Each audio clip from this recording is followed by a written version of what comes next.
ನಮಸ್ಕಾರ, ಲೋಕಾಯುಕ್ತ ದಾಳಿ ಟಿವಿಗೆ ಸ್ವಾಗತ. ನಾನು ಕರ್ನಾಟಕ ಪಾಲಿಟಿಕ್ಸ್ ನಲ್ಲಿ ಹೊಸ ವರಸೆ ಶುರುವಾಗಿದೆ.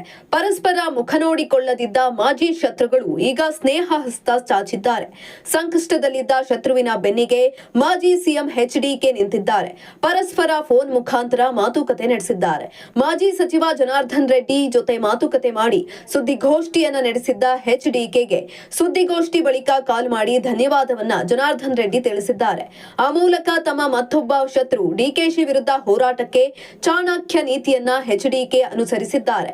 ಬಳ್ಳಾರಿ ಗಲಾಟೆಯ ಬಳಿಕ ತಮ್ಮ ವಿರುದ್ಧ 150 ಕೋಟಿ ರೂಪಾಯಿ ಕಿಕ್ ಬ್ಯಾಂಕ್ ಆರೋಪ ಮಾಡಿದ್ದ ಗಣಿ ಧಣಿ ಜನಾರ್ದನ್ ರೆಡ್ಡಿಗೆ ಎಚ್ಡಿ ಕುಮಾರಸ್ವಾಮಿ ಬೆಂಬಲ ನೀಡಿರುವುದು ವಿಶೇಷ.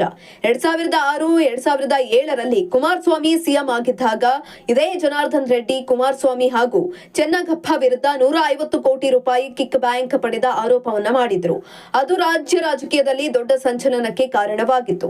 ಆದರೆ ಈಗ ರಾಜ್ಯ ರಾಜಕೀಯ ಪರಿಸ್ಥಿತಿ ಬದಲಾಗಿದೆ. ರಾಜ್ಯದ ಕೃಷ್ಣಾ, ಕಾವೇರಿ, ತುಂಗಭದ್ರಾ ನದಿಗಳಲ್ಲಿ ಭಾರಿ ನೀರು ಹರಿದು ಹೋಗಿದೆ.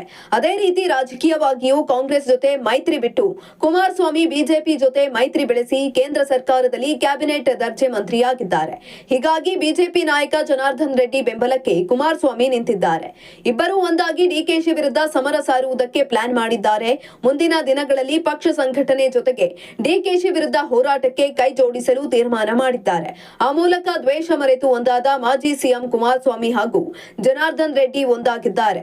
ಅಲ್ಲದೆ ಕಾಂಗ್ರೆಸ್ ಪಕ್ಷವನ್ನ ರಾಜ್ಯದಲ್ಲಿ ಸೋಲಿಸಲು ಒಂದಾಗಿ ಹೋರಾಟಕ್ಕೆ ಒಗ್ಗಟ್ಟಿನ ಮಂತ್ರವನ್ನ ಜಪಿಸುತ್ತಿದ್ದಾರೆ. ರಾಜ್ಯದ ಹೊಸ ಜೋಡೆತ್ತುಗಳ ಆಗ್ತಾರಾ ಎಚ್ಡಿಕೆ ಜನಾರ್ದನ್ ರೆಡ್ಡಿ ಎಂಬ ಕುತೂಹಲ ರಾಜ್ಯ ರಾಜಕೀಯದಲ್ಲಿ ಸೃಷ್ಟಿಯಾಗಿದೆ.